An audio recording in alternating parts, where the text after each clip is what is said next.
বাড়িতেই চটজলদি বানান টেস্টি হিঙের পরোটা। পরোটা তো খেতে নিশ্চয়ই ভালোবাসেন, তবে একই পরোটা রোজ খেতে ভালো লাগে না। অরুচি কাটাতে খেতে পারেন হিঙের পরোটা। এর স্বাদ আপনার অবশ্যই এর স্বাদ ভালো লাগবে। তাই আর দেরি না করে এই রেসিপিটা জেনে নিন। হিঙের পরোটার সহজ রেসিপি। ভালো লাগলে লাইক আর শেয়ার করতে ভুলবেন না বন্ধুরা। প্রথমেই আমি নিয়েছি একটা বাটি, বাটির মধ্যে নিয়ে নিচ্ছি 2 কাপ আটা। আমি বানাচ্ছি আটা দিয়ে পরোটা। অবশ্যই চেষ্টা করবেন আটা দিয়ে করতে, তাহলে শরীরের জন্য ভালো। নিলাম স্বাদ অনুযায়ী লবণ আর হিং, যেটা নিয়েছি ছোট চামচের 1 চামচ। নিয়েছি ধনে আর জিরেটাকে রোস্ট করে রেখেছিলাম, নিলাম 1 চামচের মতো। তার সাথে নিয়ে নিচ্ছি হাফ চামচের মতো রেড চিলি পাউডার, যেটা ঝাল হবে না কিন্তু রং ভালো হবে। নিলাম বড় চামচের 2 থেকে 3 চামচের মতো সাদা তেল। এখন এই সমস্ত কিছু উপকরণের সঙ্গে আটাটাকে আমাদের বেশ ভালো করে মাখিয়ে নিতে হবে। নিয়েছি এখানে 1 কাপ জল, যেহেতু আটা নিয়েছি 2 কাপ, জল নিয়েছি 1 কাপ। প্রথমেই কিন্তু পুরো জলটা দেবেন না, অল্প অল্প করে জল দিয়ে একটা নরম ডো, মানে একটা আটা যেমন করে আমরা মাখি পরোটার জন্য, ঠিক সেরকমভাবে আমাদের আটাটাকে মেখে নিতে হবে। আটা তো আপনারা মাখতে জানেনই।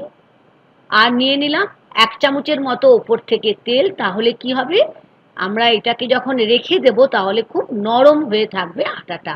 এখন ভালো করে তেলটাও মাখিয়ে দিলাম। দেখে নিন কীরকম নরম হয়েছে। ঢাকা দিয়ে রেখে দিলাম মিনিট 15-র মতো। 15 মিনিট পর আবার ফেরত এলাম। প্রথমে যেটা করতে হচ্ছে, ভালো করে আটাটাকে আরেকবার আমি মেখে নিচ্ছি। এখন আটা থেকে কেটে নেব কয়েকটা লেচি। লেচিগুলো কিন্তু রুটির মতো ছোট ছোট লেচি হবে না, পরোটা বানাচ্ছি বলে লেচিগুলো একটু বড় বড় হবে। দেখে নিন, ঠিক এরকম সাইজে আমি বানিয়েছি। এখন এই লেচিগুলোকে হাতের তালুর মধ্যে রেখে সুন্দরভাবে একটা বলের আকার দিয়ে দিচ্ছি। টোটাল আটা থেকে আমার 5টা পরোটা তৈরি হবে। নিয়েছি গুঁড়ো আটা, আটার মধ্যে লেচিটাকে বেশ ভালো করে দেখুন ঠিক এরকমভাবে মিশিয়ে নিলাম, মানে মাখিয়ে নিলাম। এখন হচ্ছে আমাদের পরোটা, হিঙের পরোটা বেলতে হবে। আমি গোল করে পরোটা বানাচ্ছি, দুরকমভাবেই বানাবো, 3 কোণা আর গোল। তবে প্রথমে গোল করে বানিয়ে নিচ্ছি, দেখিয়ে দিলাম। দেখুন কতটা মোটা হয়েছে। পরোটাটা কিন্তু রুটির মতো পাতলা হবে না, বারবারই এটাই বলছি, কারণ এটার দিকে লক্ষ্য রাখতে হবে। আর এখন বানিয়ে নিচ্ছি 3 কোণা পরোটা।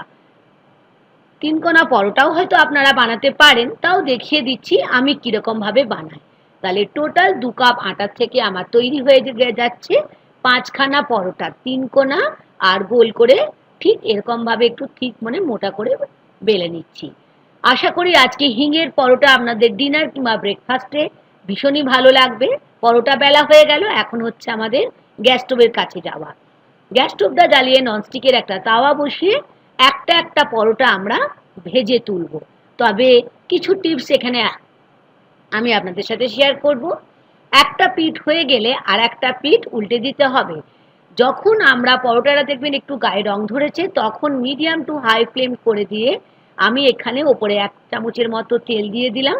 বেশ ভালো করে দেখুন তেলটাকে দেওয়ার পরে চামচে করে মাখিয়ে নিলাম। দেখছেন কি সুন্দর পরোটাটা ফুলে উঠছে। আর সাইড থেকে একটু একটু করে চেপে দিলে দেখবেন আরও সুন্দর ফুলে উঠবে। একটা ছোট্ট টিপস হলো এখানে, যে যদি পরোটা ফোলা ফোলা রাখতে চান তাহলে ফ্লেম কখনোই কমাবেন না, বাড়াবেন না, মিডিয়াম টু হাই ফ্লেমে রাখবেন। উল্টে দেওয়ার পরে আবারও 1 চামচ আমি তেল দিয়ে দিলাম। যদি আপনাদের ইচ্ছা হয় ঘি দিয়েও ভাজতে পারেন, তবে তেলটা শরীরের জন্য ভালো, সেই জন্যই আমি তেল দিয়ে ভেজে নিলাম। হয়ে গেল আমার একটা পরোটা। ঠিক এরকমভাবে বাকি পরোটাগুলো আমি ভেজে নেব। তাহলে দেখলেন কত সহজে বানানো হয়ে যাবে হিঙের পরোটা। একঘেয়েমি পরোটা খেতে আর হয়তো ভালো লাগে না, তাই ভাবলাম আপনাদের সঙ্গে একটা স্বাস্থ্যকর পরোটার রেসিপি শেয়ার করি। এখন গোলভাবে যেগুলো বানিয়ে রেখেছিলাম সেই পরোটাগুলো একইভাবে ভেজে নিচ্ছি। তেল দিয়ে ফ্লেমটা অবশ্যই মিডিয়াম টু হাই ফ্লেমে রাখতে হবে। তৈরি হয়ে গেল আমার হিঙের পরোটা। আমি আজ হিঙের পরোটা সার্ভ করব ঘুগনি দিয়ে। আর আশা করি আজকের রেসিপি আপনাদের ভালো লেগেছে। ভালো লাগলে লাইক আর শেয়ার করতে ভুলবেন না। নতুন বন্ধু হয়ে থাকলে সাবস্ক্রাইব করে নেওয়ার অনুরোধ থাকলো। Thank you.